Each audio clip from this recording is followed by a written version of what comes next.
Que a paz seja com todos. O Pai eterno e inefável, Deus infalível, Criador do Universo, das culminâncias do Teu reino, do trono do Teu poder, do alto do qual Teus olhos temíveis tudo descobrem, tudo veem. Abençoe Teus filhos com saúde, luz e justiça, porque Tua é toda glória para todo sempre, ó Pai. Agora, meus filhos, que ouvis falar de guerras, rumores de guerras, reino contra reino, nação contra nação, tempestades, terremotos, inundações, pestilências, fomes, conscientizai-vos apenas do princípio das dores que anunciei para anunciar no meu retorno. Eu sou emissário do Pai, o Consolador. Voltei a este mundo para libertar o meu povo do jugo dos falsos religiosos, engodólogos que se dizem teólogos, dos grilhões da idolatria, da fantasia e da mentira. Amo a liberdade, por isso deixo livres os seres que amo. Se voltam, é porque me reconheceram e são meus filhos, dignos de meu Pai, Senhor e Deus que me amar é dar tudo sem nada exigir em troca. No amor que o Senhor me concedeu a dar aos filhos da terra, eu continuo amando todas as criaturas que se movem sobre a terra, sem exceção. Obviamente coerente com a eterna e divina lei da igualdade, que consiste tão somente em distribuir-se desigualmente a desiguais, na medida em que se desigualam. Lei esta que já expus sucintamente há 2000 anos quando proferi a parábola dos talentos. Reconheço o vosso direito de pensar e de ser o que quiserdes, desde que me respeiteis o direito e dever de esclarecer quem sou. Não escolhi ser Cristo, não posso vos obrigar a saber o que sou, mas isto não altera a minha realidade. Pensais que é fácil, obediente a meu Pai, andar entormentado assim? Os ignorantes zombando de mim? Ainda que os malignos condenaram Galileu, a terra continuou gravitando em torno do sol. O sol brilha, mesmo que todos duvidassem, ele não deixaria de ser sol. Assim também, ainda que a maioria dos terráqueos não creiam que sou Cristo, continuo sendo o mesmo que crucificaram. Não me é facultado abrir a cabeça do honesto com um serrote e introduzir um bilhetinho dizendo: acorda-te, ignorante, desperta-te, sou eu de Cristo, filho do homem. Bem-aventurados pobres de espírito, o reino do céu será deles. Bem-aventurados mansos, eles herdarão a terra. Bem-aventurados que choram, eles serão consolados. Bem-aventurados que têm fome e sede de justiça, eles serão saciados. Bem-aventurados pacificadores, eles serão chamados filhos de Deus. Bem-aventurados os misericordiosos, alcançarão misericórdia. Bem-aventurados os corações puros, eles verão Deus. Bem-aventurados que são perseguidos por causa da justiça, o reino do céu será deles. Bem-aventurados sereis quando vos insultarem, quando vos perseguirem e quando disserem falsamente contra vós toda sorte do mal por minha causa. Alegrai-vos e exultai, pois é grande a vossa recompensa lá nos céus. Foi assim que perseguiram os profetas que vieram antes de vós. A vossa luz brilha aos olhos dos homens, e quando eles veem as vossas boas obras, eles rendem glória ao vosso Pai que está nos céus. Não julgueis para não ser julgados, porque da mesma forma com que julgardes, também vós sereis julgados. E com a medida com que tiveres medido, também vós sereis medidos. Peça e se vos dará, busque e encontrareis, bata e abrir-se-vos-á, porque todo aquele que pede recebe, que busca encontra, e que bate e abrir-se-á. Tarda jamais são as dádivas celestes, haverá renovação na face da Mãe Terra. Que tenham todos a minha paz. Boas-vindas, que venham as perguntas. Olá pessoal, então estamos aqui, como prometemos, para conversar com Henri Cristo. Agora o espaço vai ser mais dele do que meu. Eu vou agir como vocês. Para quem não conhece, eu vou fazer perguntas que, para quem não sabe quem é, ele ficou afastado um tempo da TV, de tudo isso, então ele agora, digamos que está voltando. Eu não gosto disso, dessa palavra voltando, mas ele vai explicar direitinho o que acontece e agora vamos começar essa conversa com ele. Vamos lá? Fique à vontade, que a paz seja com todos. Henri, como tudo começou? Bem, para explicar como tudo começou, obviamente demora, eu tenho que explicar com detalhes, Mas vai longe. Então, eu quando até os 8 anos de idade, na minha infância, Sim. eu morava lá no Bom Retiro, na cidade de Blumenau, eu e a família, e de madrugada, as paredes do quarto em que eu estava dormindo desapareciam, e eu comecei a ver coisas horrorosas, seres humanos rastejando sobre seus próprios membros expostos, coisas horrorosas, chorava, e a Magdalena, minha genitora, me acolhia, me dizia, nós estamos aqui. Aí, passado, eu tinha ordem imperativa no meu cérebro, que não podia falar para ninguém, nem para o meu irmão de biologia, Sim. e tem um ano e 4 meses mais que eu, não podia falar com ele sobre isso.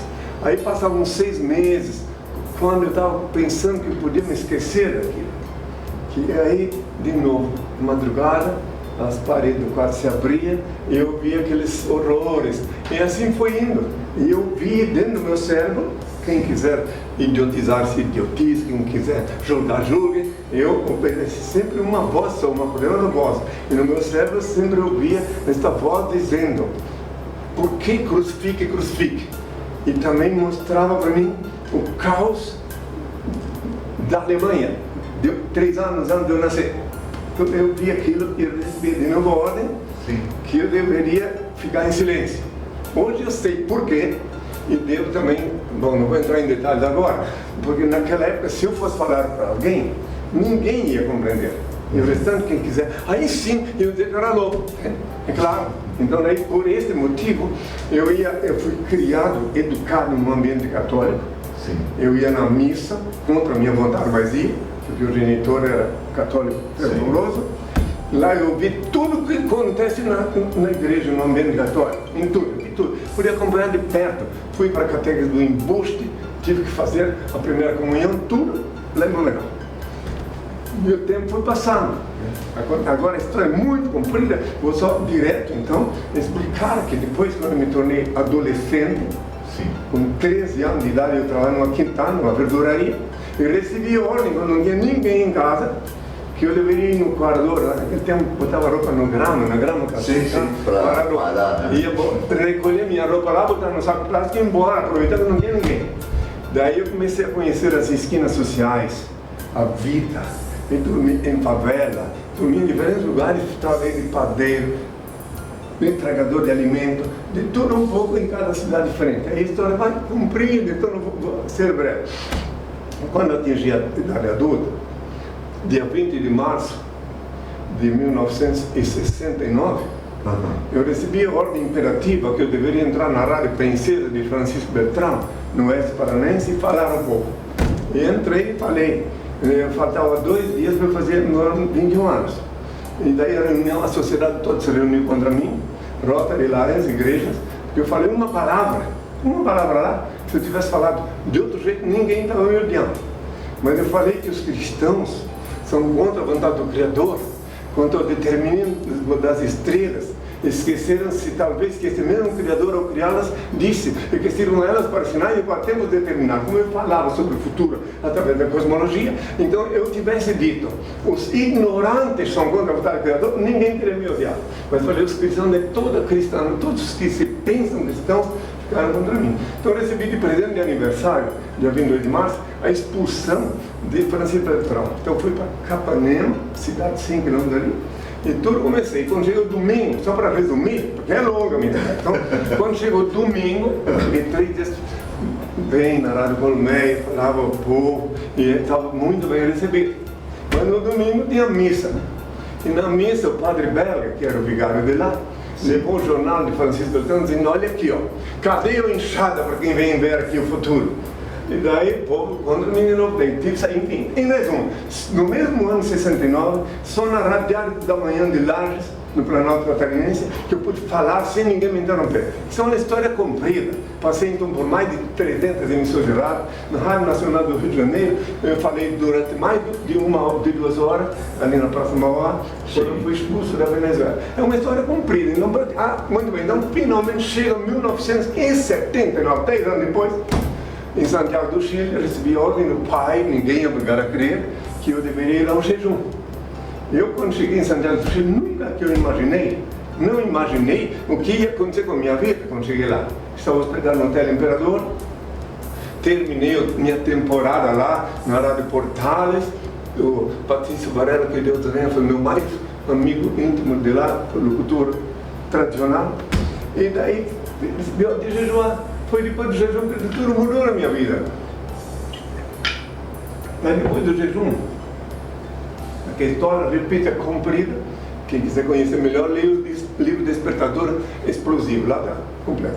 Então aí, lá em Santiago, eu recebi ordem lá de cima, que a minha letra, a segunda letra do meu nome estava ao contrário, que eu adotei como comecei a vida pública, Yuri, e eu disse que a segunda letra estava ao contrário, porque não era Yuri, sim Inri.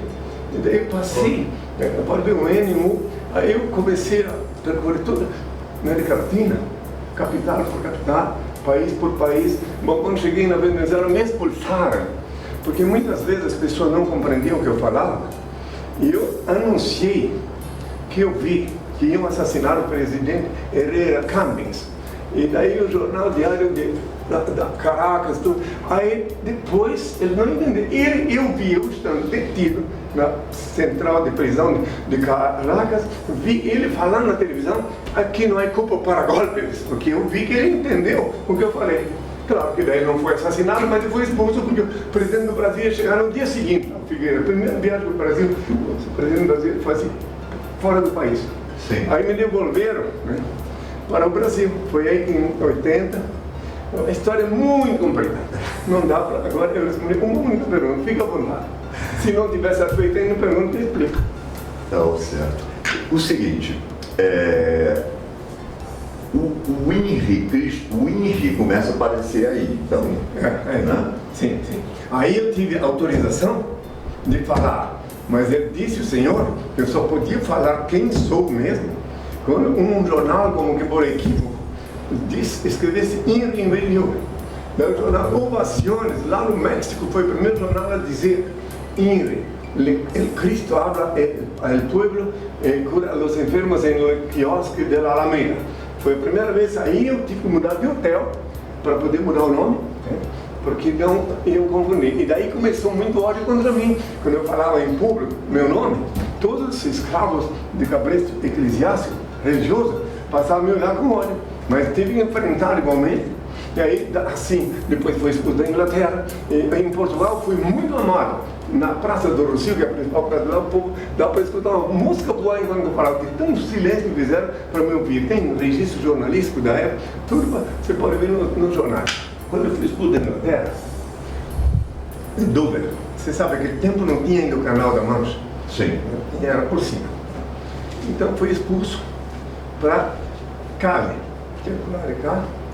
E daí, quando os franceses, eu disse para eles, os ingleses, eles falaram com Londres e disseram para mim, se eles pudessem te ver, não te expulsaria, se eles pudessem. Mas era um cidadão que falava espanhol comigo, um policial de lá. Mas eles não podem te ver, tecnicamente não te expulsaram. Tá bom, então eu não posso, assim como tu obedece Londres, eu obedeço meu pai, eu não posso sair daqui e dizer, tá bom, vou embora. Tu tem que me custodiar até o país que tu acha que eu tenho que ir, se está me expulsando, porque eu sou fraco, então agora diga para mim onde eu tenho que ir. Daí me levaram até a Cali, me apresentaram para os policiais franceses, no comissariado lá, e daí tinha um lá que falava espanhol, né? E daí com quem eu falava, porque eu só falava espanhol e português até então. Daí eu, conversando com ele, ele disse assim, abriu uma gaveta e tirou um postal, um cartão postal desse tamanho, me mostrou, e disse assim, conhece? Eu olhei, tinha um lago, uma árvore, e é um postal, cartão, mas olha melhor. Eu olhei melhor, tinha aquela árvore, tinha ali na forquilha o meu rosto. Eles perguntaram, é você? Sim, bem-vindo à França, etc. Pronto, mas tudo só assim, tudo muito rápido. Daí quando chego lá no lugar do norte, em Paris, de noite, eu olhei naquele painel lá que é onde estão os trens que vão sair, chegar, eu olhei e disse, alguém habla espanhol aqui? Daí alguém apareceu, um policial, filho de uma espanhola. Conversei com ele, expliquei minha condição, ele me levou no hotel de Los Galles, para ficar no Chambre 19, e lá eu comecei minha nova fase da vida na França. Fui convidado para falar na École Polytechnique de Paris, tive como Cicerone durante minha temporada lá um oficial do exército francês que me reconheceu e que me levava a todo lado, fui hospedado lá. Jejuei em Montaterre, jejuei em Massy, jejuei em Saint-Père, na França. O último jejum meu na França foi de 13 dias. Aí uma história comprida, como eu teria, está num livro, mas comprida, mas com detalhes, né? E daí então, e outra coisa, já que falou da França. Então, neste período, como podeis ver nos jornais franceses que estão disponíveis aí, na web e tudo, neste período, eu fui nas praças públicas falar ao povo, daí em Montaterre, onde eu fiquei albergado, uma pequena cidade perto de Paris, que eu fiz meu quartel-general, era meu albergue. Então lá os franceses vinham, na cidade comunista, olha só, o prefeito de lá falou, olha, ele está aqui, não me incomoda em nada, não tem nada contra ele, a única voz que se levantou contra mim lá foi do vigário. Ele disse, se Cristo revenisse sobre a terra, se parei que não, se viesse na terra, se vestia como ele. Ficou com inveja da minha vestimenta, de repente. Então, só para completar, então, lá em Montaterre, eu encontrei todo tipo de gente que vinha me ver, né? E no início eu tive que jejuar para falar francês. Daí as primeiras palavras que eu falei em francês, eu não falo francês como acadêmico, eu falo francês como quem fala na rua. Eu falei ao povo na praça, avec ma mãe, mon père guérit les malades, né? Daí eles começaram, com a minha mãe, meu pai, eles começaram a vir os enfermos. E daí tu pode ver jornais lá na praça dela. Conhece a praça? Não? Conheço. Na praça de Amiens, lá o povo comigo. Eles vinham, fazia uma sessão cinematográfica, eles vinham em cadeira de rodas e saíam andando. E daí, mas eu mesmo não posso, eu posso dizer para ti, quem quiser me ouvir, que eu nunca fiz milagre, nunca fiz nem nem agora. Essas coisas quem faz é ele. Se uma pessoa chegar para mim, eu quero sair da cadeira, não posso, porque eu não posso fazer nada, porque só ele tem poder para isso. No Rio de Janeiro, Newton Franco montou, não sei se, vou te contar rapidamente, no Rio de Janeiro, eu estava em 81, no edifício Morado Sol, onde eu fiquei albergado durante um tempo, e o Newton Franco, que tinha o programa O Povo na TV no Canal 11, ele pegou, mandou me buscar lá, porque já tinha sido entrevistado na TV Tupi anteriormente, né? Daí, que assim que eu cheguei no Brasil, a segunda vez, isso é a segunda vez em 81, né? A primeira vez foi em 80. E daí então ele me levou lá e mandou juntar médico, ortopedista, psiquiatra, todos da profissão da medicina. E mandou buscar um paralítico lá na Associação de Paraplégico, pensando que podia me desmascarar. Daí, quando chegou na hora de ir para lá, eles estavam me anunciando, eu não via, porque eu estava num lugar onde eu não via o que estava mostrando. Eu pedi para o Sérgio Malandro, naquele tempo ele era produtor, ele disse que eu não posso ficar aqui mais tempo. Daí ele foi lá e me levou para o ar. Quando cheguei lá, botou uma cadeira aqui, ali tem uma sessão, uma mesa lá com um grupo científico que foram examinar aquele paralítico. Aí o paralítico chegou lá, levaram a cadeira e começaram a questionar ele, e o ortopedista examinou tudo. Aí depois, certo, trouxeram na minha presença assim, sabe? O homem tem 50 anos, levantando o bigode dele, daí eu olhei para ele assim, até hoje eu não sei se esse homem andou por medo de mim, ou não tem uma explicação concreta, porque eu estava muito irado com a palhaçada deles. Eu levantei em pé, olhei para ele, que eu creio que eu sou Cristo, disse. Creio, Senhor. Eu vi que ele tremia. Então levanta, anda. E ele saiu andando. Daí o psiquiatra foi o primeiro a dizer assim, é com a loucura que fez o paralítico andar. Daí o Tom Franco falou, bendita loucura que faz o paralítico andar. Mas mesmo assim, na saída, o motorista falou, não vou mais no Tom Franco, porque eu não pensava que ele ia apontar a linha. Outra vez, dessa vez ele montou essa cilada. Naquele tempo, no Rio de Janeiro, eu falo na praça da Cinelândia, falava, eu sei que eu carioca, mas eu falo na praça do Lido, né? Eu fui muito amado pelo povo carioca, foi muito bem tratado. O povo é uma coisa, e os donos de cabeças é outra, né? O povo, ele sempre tem uma chance de vislumbrar a verdade, mas daí vem o dono do cabeça, não, tu estás louco, que ele ali é um falso profeta. Fica por isso mesmo. Quero deixar claro para todos que me ouvem que está previsto que antes de mim viriam os falsos profetas. Mateus 24, versículos 5 e 24. Eles vieram, fizeram prodígios, chantagearam o dízimo do salário do povo, venderam sacramentos, cara, eu sou gratuito. Do que vive, engenheiro? Da minha autenticidade. Eu não peço nada de ninguém porque eu não sou mendigo, não faço chantagismo porque eu não sou chantagista, não vendo nada para ninguém porque eu não sou camelô, não sou mercantilista da fé. Então, do que vive? Da minha autenticidade. Então as pessoas vêm a mim. Hoje em dia meu pai determinou, depois que eu cheguei em Brasília, já estou aqui agora, vai para 20 anos, ele determinou que cercasse. Mas por que essa servitude? Sim, porque aqui é a casa do meu pai. Eu falei sobre isso. Isso aí que tu pode ver aí fora, eu falei há 2 anos, vou te mostrar agora. Falei sobre esse controle que tem aí agora, que falam tanto mal. Há 2 anos eu disse assim, meu reino não é desse mundo. Se meu reino fosse desse mundo, meus servos pelejariam por mim. Mas agora meu reino é desse mundo. Agora meu pai me mandou instalar o reino dele aqui na terra, que o reino dele e meu é uma coisa só. Então agora meu reino é desse mundo. Então, neste tempo atual, meu pai disse que sim. Inclusive, eu não mandei fazer um muro desse. Quem mandou fazer foi os beneméritos. Né? Tem engenheiro, a maior parte dos meus seguidores são engenheiros. Vamos ver se dá para adivinhar por quê. Porque os engenheiros estudam matemática. E daí eles sabem, os engenheiros, não se deixam enganar, que alguém pode ir para o céu de carne e osso, senão vai contra o que eles estudaram.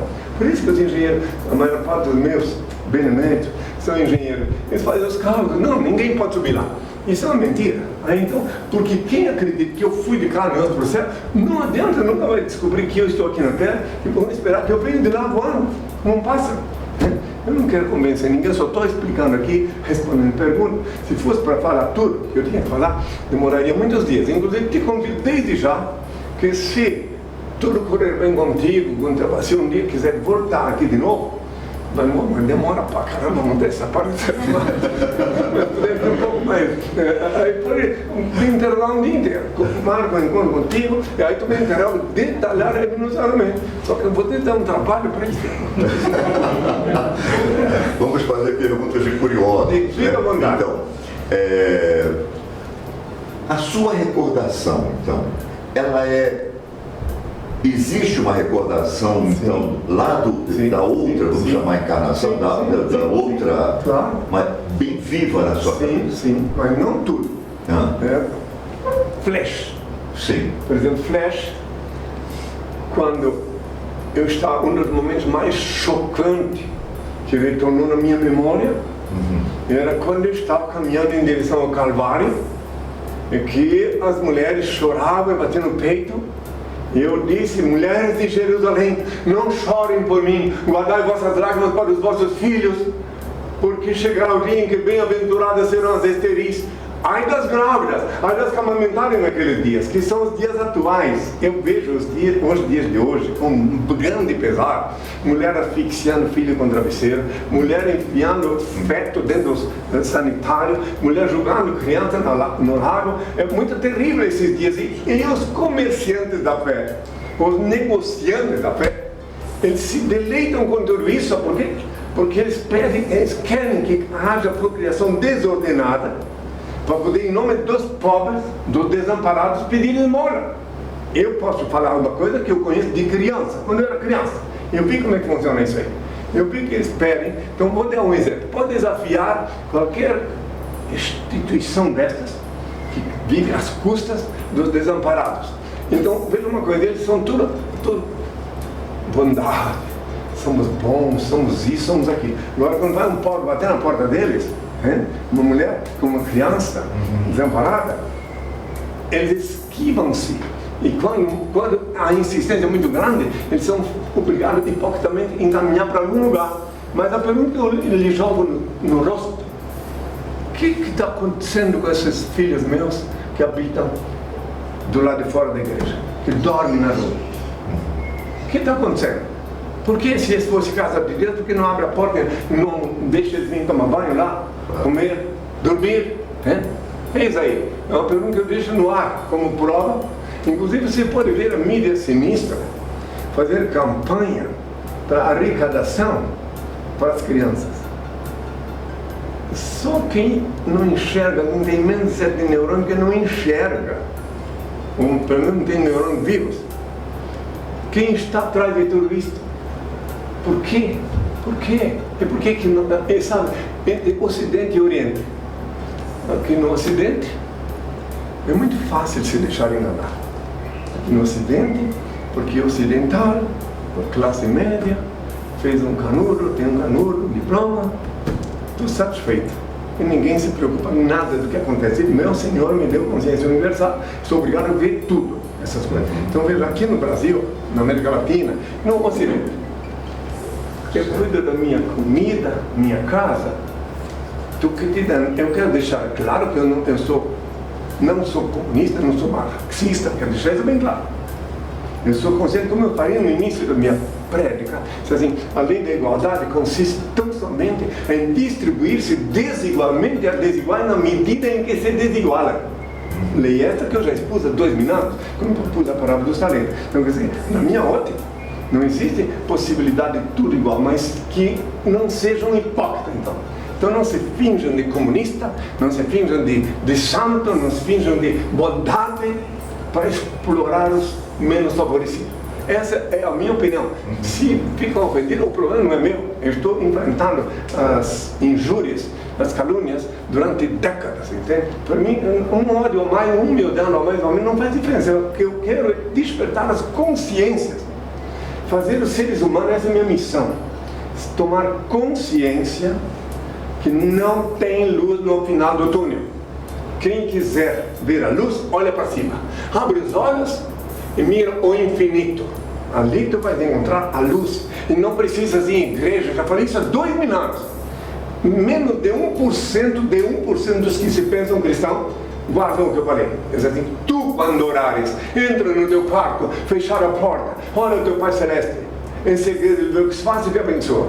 Eu não mandei ninguém em lugar nenhum procurar Deus, porque Deus é onipresente. Então, parece, quando eu estou falando assim, que eu estou irado, eu não estou irado contra os que me ouvem, e sim irado contra a ignorância, a burrice de alguém pensar que fui de carne e osso para o céu e ficar esperando então voltar de carne e osso. Aí onde entram os engenheiros que eu falei, que são estudiosos de matemática e sabem que lá em cima a temperatura confina 273 graus Celsius negativos, não tem ar para respirar. Como é que a pessoa pode subir lá? Então, isso é uma mentira das mais estúpidas que alguém pode acreditar. Eu não quero ofender ninguém, mas se alguém prefere a mentira, fica ofendido, né? Porque não tem como. Eu já falei com cientistas de todas as classes sociais, de todas as áreas da ciência, e questionei eles. Muitos eu questionei. Escuta, como é que fica? E quando tu foi falar para o teu dono do cabresto, porque, por exemplo, cientistas que eu sei são médicos, advogados, engenheiros, pessoas que estudam, antropologistas, enfim, que estudam ciência. Como é que tu consegues imaginar, disse para os cientistas, como é que tu faz para falar com o teu confessor, teu padre, o teu pastor, como é que tu explica para ele que eu não fui de carne e osso do céu? Como é que tu vai falar para ele? O que ele vai te responder? Eu disse, né? Já fiz, falei isso. Sim, eles respondem sempre na mesma voz.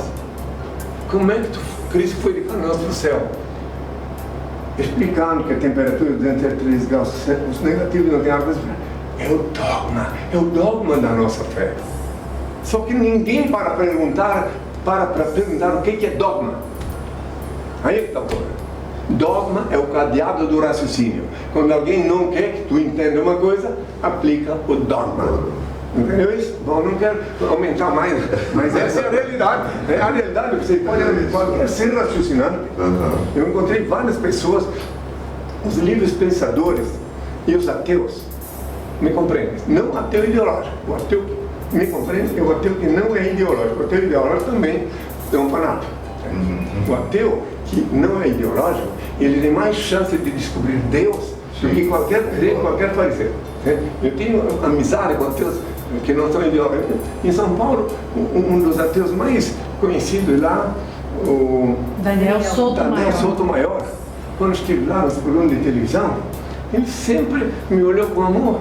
Ele nunca falou nada contra mim. E ele é um dos ateus. Então é isso. Mas agora eu vou te colocar à disposição de perguntar, porque eu estou me esquecendo que estou sendo interrogado, né? Não. Esse nosso encontro, o espaço é seu, né? Então fica à vontade. Vamos lembrar assim, então tem uma cena que marcou muito Jesus, por exemplo, a Santa Ceia, tá? Onde ali se define, você fará isso, você fará aquilo, você fará aquilo. Isso, pelo interior de cada um faria, eles estavam prontos para isso, o vaso estava pronto para cada atitude, ou ele deliberadamente faz isso? O indivíduo? Então, na última ceia, que não é bem como está escrito, sim, mas na última ceia nem a posição das pessoas não é a mesma. Sim. Então, às vezes eu tenho até muito, digamos assim, gosto em explicar uma coisa que aconteceu na última ceia. Uma coisa que até agora ninguém entendeu, mas vamos lá. Então, o que eu tenho a explicar, depois se quiser continuar, não pode, mas eu vou te explicar o que é que perguntaram aqui em Brasília. Um cidadão, um ancião, perguntou para mim como é que eu sabia, preste bem atenção nisso aí, quem é que ia me trair? Que eu disse aquele que colocar o pão, molhar o pão comigo, esse vai me trair. Quando perguntar quem deles? Sim. Daí esse cidadão aqui, chamado João Ribeiro Paz, ele perguntou, uma cidadão de idade, como é que eu sabia? Daí eu vou te explicar como é que eu sabia, e tu vai analisar, né?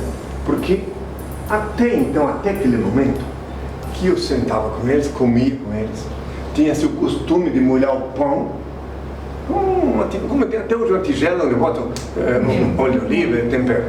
E daí, até aquele dia, jamais molhou o pão comigo, ninguém.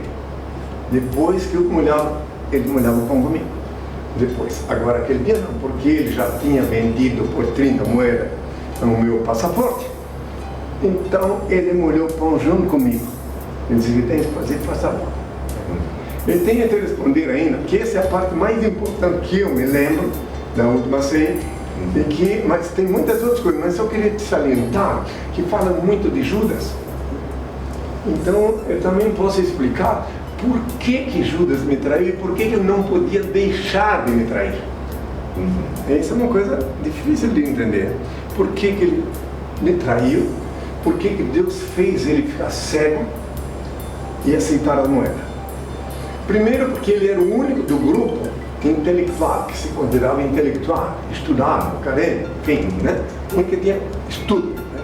O restante tudo, era pescador, enfim, coletor de imposto. Até hoje, coletor de imposto não é obrigado a ter grandes estudos, basta chegar lá e coletar, né? Então ele, o Judas, né? Ele era, cada vez que acontecia uma coisa comigo, diferente do trivial, o sacerdote vinha falar com ele. Como quando entrando em Jerusalém, chicoteando os vendilhões do templo, o sacerdote disse para ele, olha aí, tu sente isso? Porque ele estava relacionado com esse sacerdote, o chefe, porque tinha esperança, ele, o Judas, que eu ia pegar em armas e defender o povo da Roma, né? E essa era a esperança dele. Então, por isso que ele logo vislumbrou, ambicioso, que se eu conseguisse fazer um levante, ele ia ser o ministro do meu governo. Essa era a ambição dele, pessoal. Muito bem, então vai saber por que ele fez e por que ele não pôde, qual foi o momento de cochilo dele. Porque quando o sacerdote chegou e disse para ele, olha, tá vendo, você me disse que teu mestre é bom, que ele só ensina, olha o que ele fez aí, olha aí, derrubou as bancas, derrubou dinheiro e toda comida para um lado, então olha, é um vândalo. Nesta ocasião ele teve a chance de ser envenenado pelo germe da traição. Aí ele, olha o que Satã não é obrigado a crer, mas Satã existe, ele não é um macaco rabo e chifre, é uma entidade espiritual que exerce poder sobre os habitantes da terra. Eventualmente, o que o Satã disse para ele é irrecusável. O que Satã falou para ele? Irrecusável. Satã disse para ele assim, quando ele, o outro ofereceu, pega essas moedas e vai lá e diz onde teu mestre dorme. Porque se ele é quem diz ser, nada pode fazer contra ele. Então ainda coloca essas moedas todas na sacola. Agora, se ele não é quem diz ser, terá livrado a humanidade de mais de um farsante. Veja que o momento de cochilo dele, puxa, é verdade. Então vou lá, chegou lá, daí tarde demais. Ele compreendeu e lembrou que eu disse que alguém ia me trair, e lembrou também que eu disse que ia terminar crucificado, etc. Mas aí já está. Eu não é obrigado a crer em ninguém que está aqui, mas tem lembrança dele gritando. Ele é inocente. E tenho lembrança dele, por último, na hora de sair do meio da turba, assim, ele: defenda-te, mestre. E eu, para este momento, vim ao mundo, disse. E ele então foi se enforcar. Essa coisa não dá para explicar, porque só quem estava lá naquela hora, estivesse aqui, ia compreender. É muito difícil explicar por terráqueo, o ser humano, uma coisa que aconteceu há milhares de anos. Mas isso que eu te falei do Judas, inclusive nesta encarnação, agora, ele foi meu servo lá em França. Dá para mostrar a foto para ele? Não está aqui.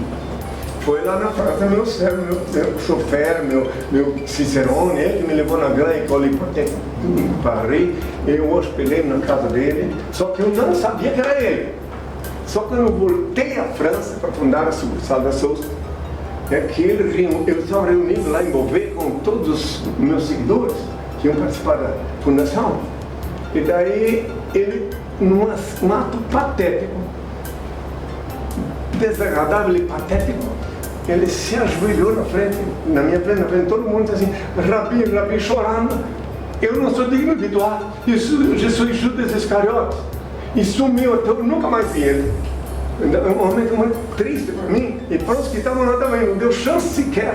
Eu tinha hospedado na casa dele, ele chegava às vezes perto de mim, eu sentia que conhecia ele, que sabia que ele era alguém do meu passado, mas eu não podia saber quem.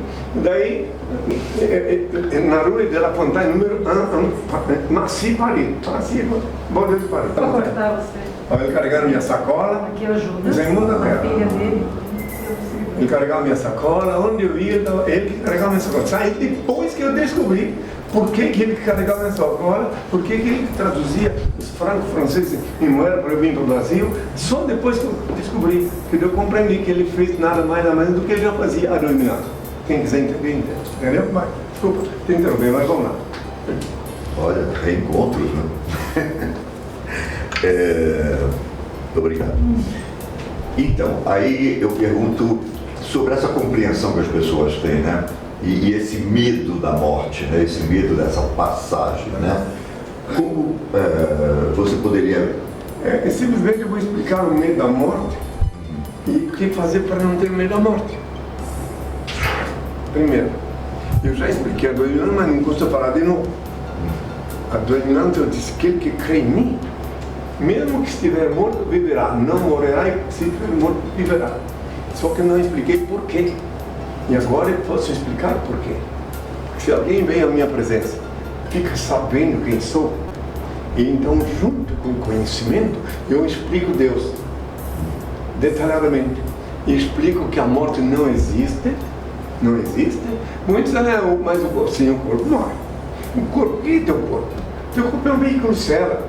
Um veículo que tu anda para lá e para cá, uma cela que tu não pode sair dele, enquanto não chegar essa hora que você tem tanto medo. Né? Então é um veículo cela.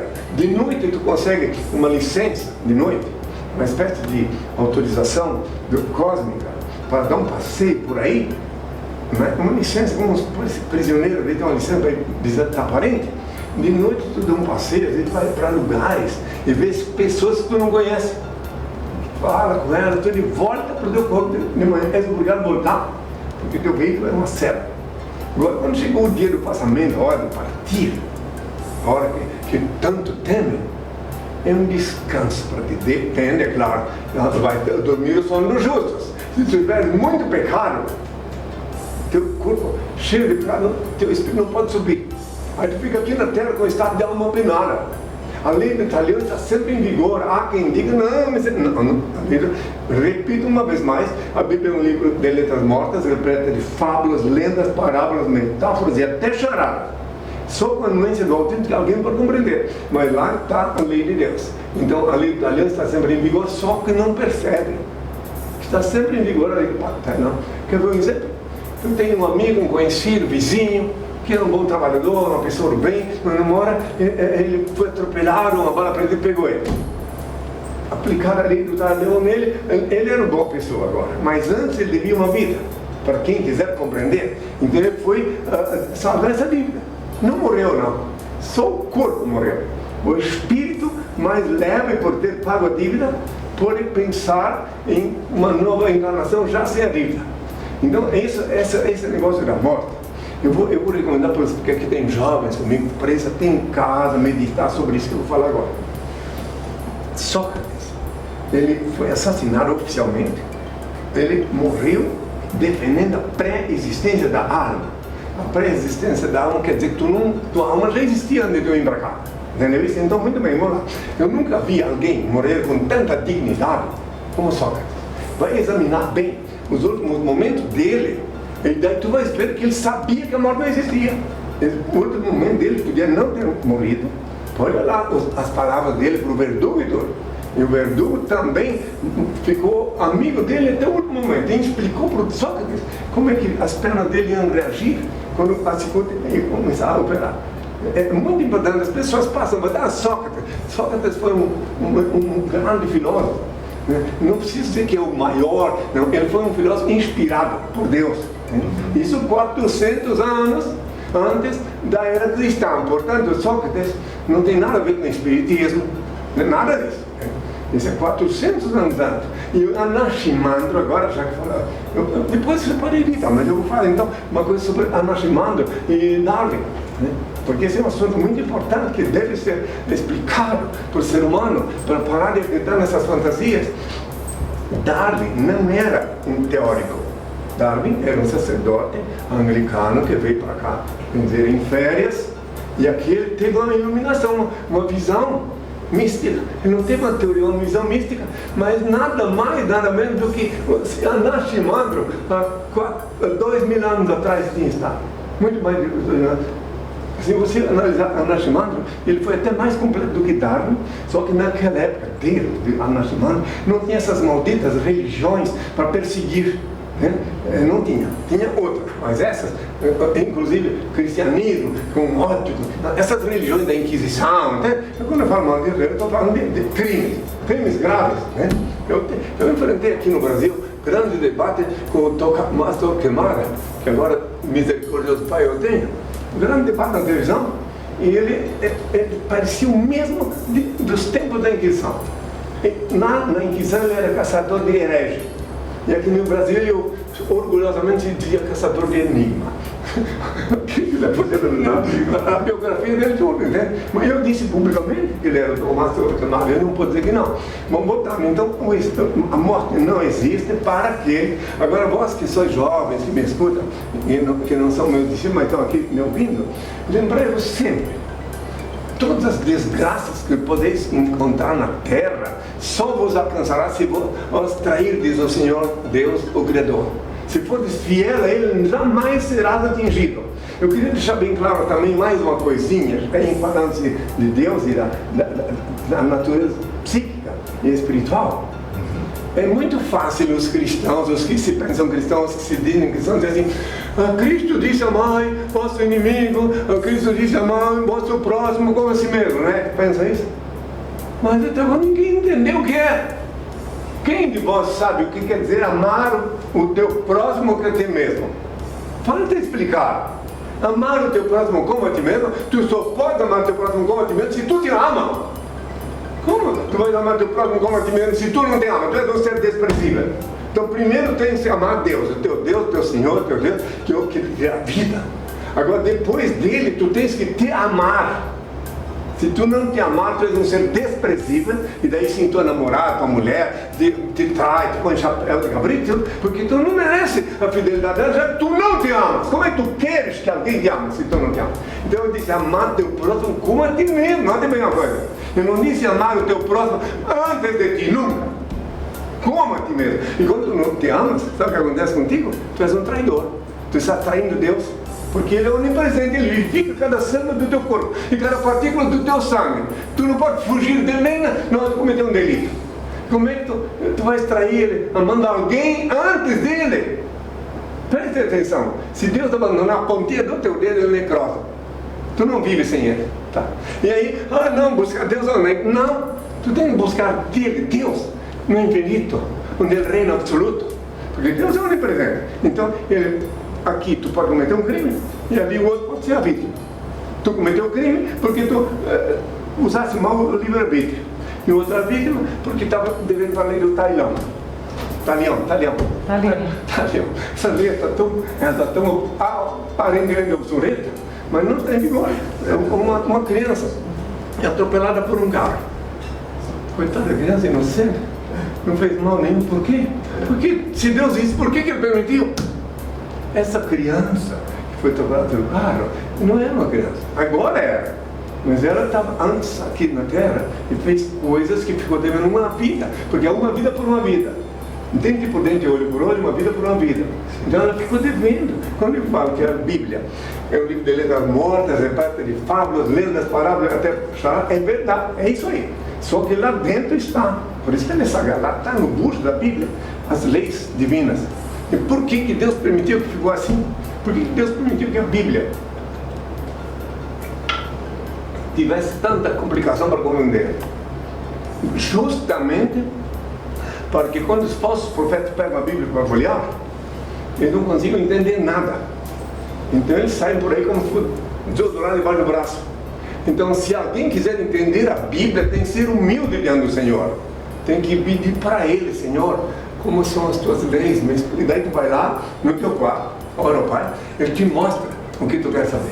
Se tu acreditar na Bíblia sem o Pai, tu sai por aí matando gente. Crianças, mulheres, que lá está escrito que Josué recebeu ordem de matar mulheres e crianças. Se tu crê na Bíblia sem o Pai, tu vais também virar ateu. Porque daí tem coisa lá que não dá para compreender que Deus permitiu. Não por isso que tu tens que buscar o Pai. Sempre o Pai não é pastor, não é o Pai, o Senhor da Bíblia, o Senhor do destino, é o onipresente, onisciente, é isso que tu deve buscar. Não quero que nenhum de vocês se torne meu seguidor. Não. Eu quero que na sua casa, lá na tua casa, tu fala com o Pai. Lá, entendeu isso? Lá na tua casa, não precisa vir aqui, né? Algum dia eu busquei vocês a laço? Não, eles aprenderam a falar com o Pai na intimidade dele, porque ele estabelece uma simbiose contigo, Deus, né? Daí onde tu for, se tu não vai aqui no meio do trânsito, não vou poder falar com o Pai, não vou poder orar, mas lembra-te dele ali, no momento tu estava lá no quarto com ele, aí a renovação da bênção, entendeu isso? É isso que eu sei, mas essa coisa, eu não estou querendo converter ninguém, sim, que vocês jovens que vão sair por aí, né? Nas suas casas, enfim, onde quer que estejais, se lembrarmos dele, tá? Estarei protegido dele. Não adianta sair por aí procurando Deus em igreja. Não. Olha, recentemente mataram um parlamentar numa igreja cristã em Londres. Veja bem, lá na Coreia do Sul, vários morreram pesqueados, e até houve um problema sério na Coreia do Sul por conta daqueles que morreram pesqueados com essa palavra chinesa, essa palavra invisível. Uma palavra invisível. Porque ela entra num palácio, ela passa pelos guardas, assim, vai avassalando. Não adianta botar arma para ela. Entre os países sem visto? Entre todos os países sem visto nenhum? Sim, é a coisa mais chocante que já aconteceu nos últimos séculos, tá? A primeira vez que tu pode ver que não importa a ideologia, vocês estão todos subidos ao mesmo cutelo. Não pode ser crente, fariseu, não importa o que der, ajuda. A palavra está se passeando. Antes que eu me esqueça, digo a todos vós que me ouvis sobre a pólvora, essa pólvora invisível. Esse vírus, Covid-19. Sim. Lhes aviso, lhe vos advirto de uma coisa muito mais perigosa do que é. Muito mais perigoso. Mas muito mais perigoso, muito mais letal do que ele, é o medo dele. Então você deve ter prudente, mas não pode ter medo dele. Eu vou explicar por que o medo mata mais que ele. Vou explicar por quê. Porque o medo, se tu tem medo dele, eu falo isso com experiência de pessoas de perto de mim. Se tu tem do medo dele, a hora que tu sente aquela falta, que precisando respirar, aquele fiozinho de vida que tu precisa naquele momento, senão tu vai morrer. Se tu naquela hora tu te lembrar do que a mídia sinistra mostrou lá, coleções de ataúde, buracos esperando por ti, e tu diz, ai, agora é para lá que eu vou, tu vai. Sabe por quê? Porque com a tua mente tu fecha aquele fiozinho de vida. Com a tua mente, o medo é uma coisa mais horrível nesse momento. Se tu lembra, não tens duas cabeças, só tens uma. Então, se a tua cabeça aceitar que aquilo tudo que a televisão mostrou para te assustar e te amedrontar te espera, tu vai para lá, porque a tua mente é que te leva a fechar o fiozinho de vida e tu não pode mais respirar. Esse é o momento de pensar no teu Criador. Sempre que acontecer qualquer coisa que ameaça, lembra-te dele, né? E daí tá pronto, tu respira. Eu falo disso de pessoas de perto de mim, não uma nem duas, que passaram por esse processo e que depois me disseram que na hora lembraram do Senhor da vida e do destino. E daí, depois de um tempo, começa a respirar, e daí volta ao normal. Não ao normal, assim, sempre sobra alguma coisa. Leva tempo, para voltar ao normal leva mais de um ano. Mas só que normal, né? Isso é uma coisa, inclusive, pode pensar o que quiser, mas é a verdade. E se tu tens medo de morrer acidentado, tu vai morrer acidentado, não pode ter medo. Porque quando tu tem medo de morrer acidentado, tu estás duvidando do teu Senhor. Eu conheci pessoas na minha longa caminhada da terra que me questionavam, diziam assim, eu disse assim, bom, então, quando eu falava para elas, eu fui consultor metafísico durante muitos anos, quando eu falava para elas que esse perigo existia sim, mas que se ela tivesse, antes de terminar de fazer assim, mas eu confio em Deus. Pronto, então tu está livre. Tem que confiar nele. Aquele que te deu a vida. Sem ele tu não é nada. Ah, eu sou orgulhosa. Não, ninguém é nada. Eu conheci várias pessoas orgulhosas, tá? Conta bancária recheada, que terminaram, uns terminaram com a perna pendurada, outro terminou com o canudo para fazer necessidade. Cadê o orgulho? Né? Então você sempre, Senhor, chega, eu estou aqui. Vocês estão me ouvindo e compreendendo tudo. E eles também estão comigo. De repente, a minha esperança qual é, com todos vocês aqui, que um de vocês, numa hora lá na tua casa, longe de mim, te lembra de uma hora que precisa de, opa, ele falou isso, eu cansei já de escutar pessoas que disseram, lembraram, e daí aí não vai, transcende, sabe? Daí não fica assim, seu louco, nada, não para mim, me deu uma dica. Igual se eu dissesse, volte aqui, me dá 10% do teu salário, 10% do teu salário, aí era outra coisa. Mas não, eu só quero o meu salário, meu lucro, é ver que alguém daqui, lá fora, vai lembrar do meu Senhor, meu Deus, e vai desfrutar de minhas palavras, porque não é crer, não é divulgar, mas eu sou o verbo de Deus. Ele mandou que eu fale nas orelhas dos que vêm para de mim. Fique à vontade. Eu posso dar um testemunho com relação a isso, que eu tive o Covid, 80% do pulmão. Tá aí. E em nenhum momento eu tive medo ou nada, né? Muito pelo contrário. Eu sou uma pessoa muito devota do Pai. Eu sei, por também. Então, eu só vivia com ele e as pessoas me perguntavam, você não tem medo? Porque a médica entrava e falava, você está na porta, viu? Você está na porta. O tempo todo, eu falei assim, gente, que coisa absurda. Eu não estou na porta nenhuma, não. Está num vaticínio, uma praga. Pode ser, como assim? Não, eu não vejo a morte perto de mim. Né? Então, naquele momento, não. Quando chegar meu momento é outra história, de viajar para outro lugar, mas aqui não. Agora que estamos falando em morte, que depois eu me esqueço, então eu vou falar uma coisa sobre a morte ainda para fechar esse capítulo. Vou fechar assim, ainda mais que foi a primeira vez que eu vi uma matéria que eu falava de mim, misturava uma coisa que aconteceu comigo no Paraná. Eu vou te explicar que eu agradeço ao Pai o resto da minha vida, aquela tentativa, aquele massacre que aconteceu em Ponta Grossa do Paraná. O resto da minha vida. Que foi o ataque, né? 10 pessoas. Sim. Eu até aquela data, diante de Deus te falo, e quero ler para no meu rosto e não estou falando a verdade, tá? Até aquela data, eu, consultor metafísico, falava só sobre o cosmos. Então, eu não acreditava em nenhum Deus, porque eu repudiava aquele deusinho que me ensinaram quando criança, na terra, que era embuste. Tive um momento que eu compreendi que tudo era mentira, e daí eu virei ateu. Vamos lá. É muito grave isso. Aí até chegar naquele dia lá, eu só acreditava no cosmos, na natureza, enfim, que aliás eu não estava errado, certo?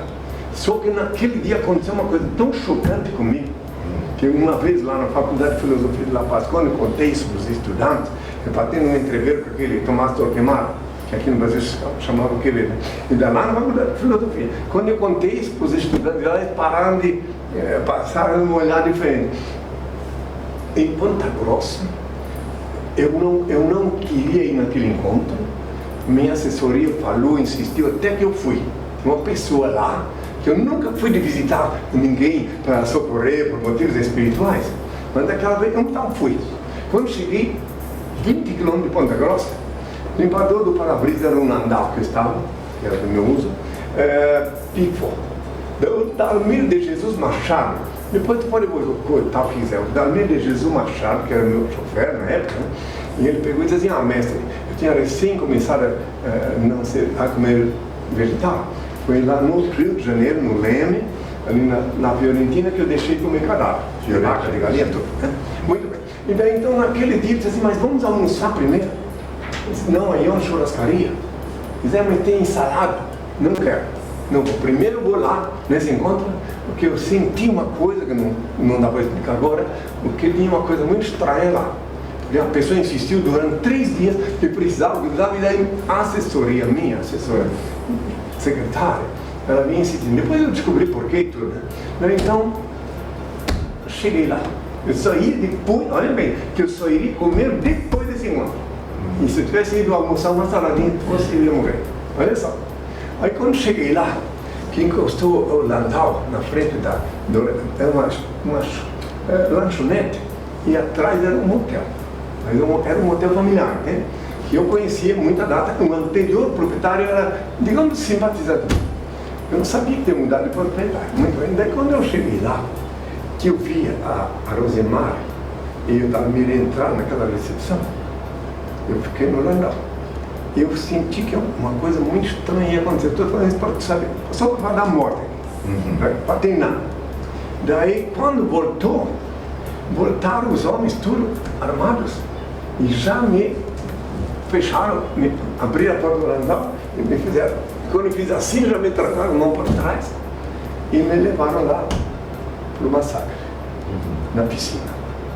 E quando, um ano antes, eu tinha dito para os meus auxiliares, aqueles, que ia acontecer uma coisa muito horrível comigo e que se eles me abandonassem, depois nunca mais queria vê-los. Então, na hora que eles jogaram eu e o Dalmir e a Rosemar na piscina, lembrei-me disso. Assim, eles são meus servos. Aí o cabra ainda disse: ainda quer salvar teu servo, ainda quer proteger teu servo. Né? E aí tirou eles lá, botou custodiado numa cabana. Eu fiquei ali atravessando esse momento inesquecível. Então, essa voz que sempre me comanda de pequeno, quando eu jogava dentro da piscina, essa voz me dizia para me fazer de morto. Então, quando eu me fazia de morto, eles me afrouxavam. E daí eu caía, saltava para fora da piscina. E foi uma batalha longa, escuta só. Aí, quando uma certa altura, eles se cansaram. Aí foram para lá comer. E o velho, o chefe, o pai desse homem que comandava essa operação, ficou olhando para mim, tinha uns 60 e poucos anos. Eu olhei para ele e disse: agora vem aqui todos, me ajuda a levantar. Eu não podia mais levantar, me ajuda a levantar. Eu disse. Então depois eu te põe fora disso. E na hora ele veio, me ergueu. Eu estava escorado nele, eu não podia ficar mais de pé. Meu cérebro estava tudo colunhado. E daí, nisso, o filho dele, que era o dono da festa lá, o João Batista desse século, pegou e comandaram os outros João Batista. Ele veio: larga esse homem, pai, deu um pontapé na minha traseira. Aí que eu caí a última vez. E que daí o homem olhou para mim, eu olhei para ele, o homem já de idade. E agora, jovem, eu vi no cérebro dele que ele achou uma solução. Claro, ele tinha que salvar o filho.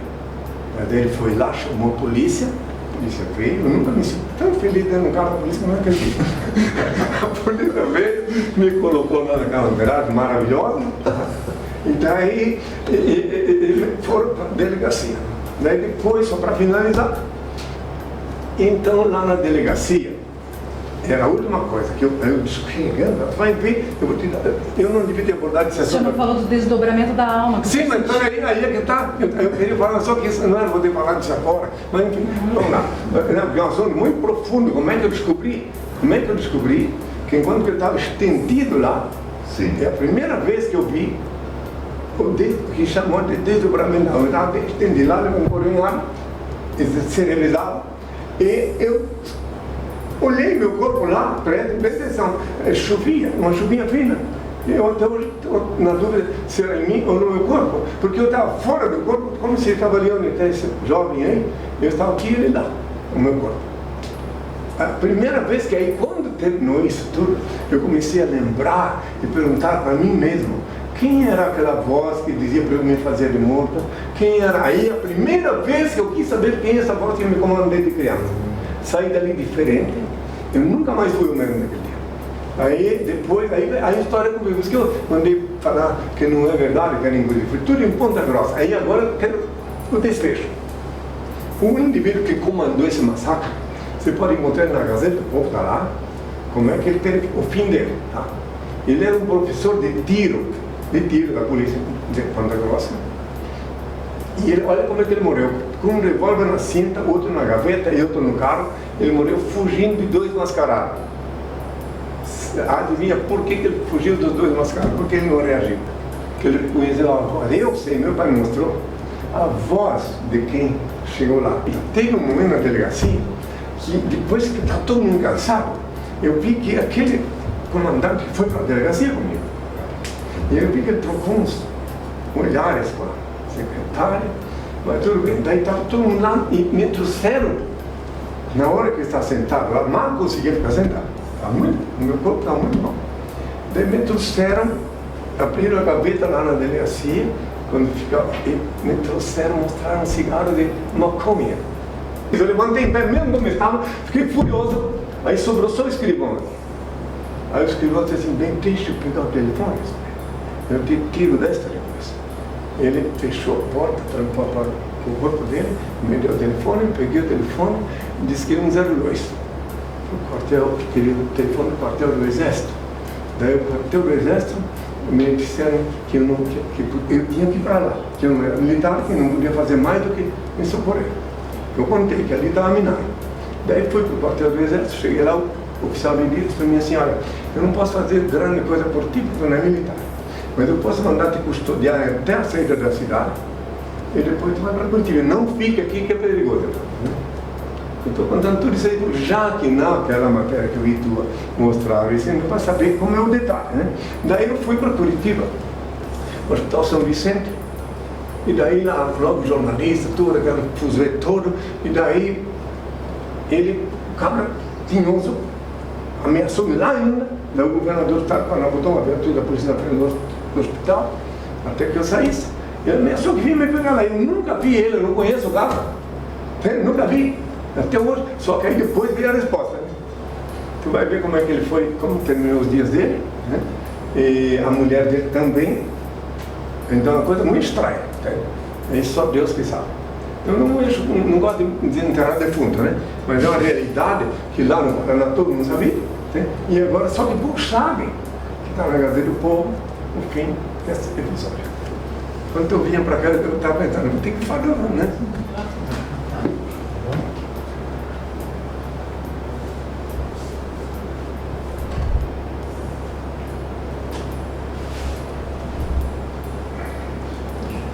Meus filhos, ainda que surgir das proceras inumanas, o grunhir dos porcos e o latir dos cães, eu vos exorto uma vez mais. Ajudai o vosso irmão que segue o mesmo caminho à vossa semelhança. Ele é alguém em busca da verdade. Mesmo que não sorria, felicita-se com o vosso sorriso. Aproximai-vos e oferecei-lhe amizade. Vós possuís o valioso tesouro da fé, que possivelmente ainda não lhe enriquece o espírito. Pensei a antipatia que possa inspirar o primeiro encontro e aproximai-vos mais. Não vos impressionei negativamente. Estes corações aguardam alguém. Despertai-os. Essas almas necessitam de auxílio. Socorrei-as. Não vos detenhais nas aparências. Há muitas enfermidades disfarçadas em tecidos caros. Não vos importeis se menosprezam vossa generosidade fraterna. Talvez estes atormentados espirituais em busca de alguém que os esclareça e trate. Não vos arrependais se não vos recebem. Na tormenta em que se demoram, certamente se desacostumaram a crer na manifestação da ternura alheia.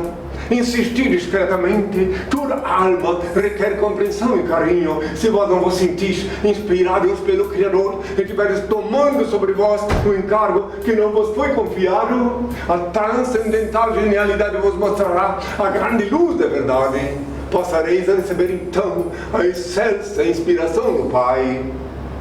Seja qual for o resultado de vossa tentativa, vale. Experimentai novamente, ajudai outrem, colocai ao alcance dos outros a fonte generosa da amizade, oferecendo-lhes as águas cantantes do amor fraternal. O verdadeiro amor surge na urna da amizade honesta, como joia preciosa da verdadeira afeição. Amor é luz no caminho, clareai vossa estrada. Todos vós havereis de reconhecer que a terra é a mãe purificadora do sofrimento, que pacientemente espera seus filhos queridos para o reencontro místico da renovação. Utilizai assim o magnetismo do amor para apresentar a todos um amigo sublime que mesmo neste século de corações duros continua buscando almas para o meu reino de luz. Para eu pedir ao Pai uma bênção, eu advirto-vos uma vez mais: a estátua, por ser cega, ela não pode ver a miséria e a desgraça do povo.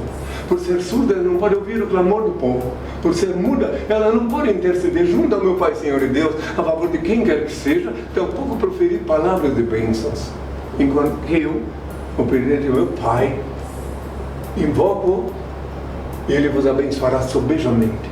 O Pai eterno e inefável, Deus infalível, Criador do Universo, das culminâncias do teu reino, do trono do teu poder, do alto do qual teus olhos temíveis tudo descobrem, tudo veem. Abençoe teus filhos com saúde, luz e justiça, porque tua é toda glória, para todo sempre, ó Pai. Que a paz seja com todos.